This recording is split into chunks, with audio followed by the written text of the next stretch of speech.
Alam niyo po, ang akin pong relasyon sa BARM, kahit kailan ay hindi naging politikal. Ang akin pong relasyon sa kanila ay spiritual. Kaya ito pong mga nababalitaan natin na ganyan, na nagkakaroon ng hidwaan sa loob ng MILF, sa loob ng BARM government, masakit po sa atin yan sapagkat ang BARM ginawa po yan para sa ating mga kapatid na MILF.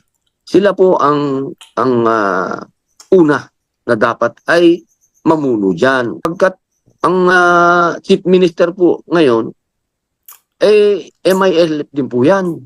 At yung mga naapektuhan na dating mga leader, si kaibigan ko po yan, magkasama po kami sa Libya ni Alhaj Murad ng mga panahon na binubuo po itong BARM, yung exploratory talks po yan, magkasama po kami yan sa Libya.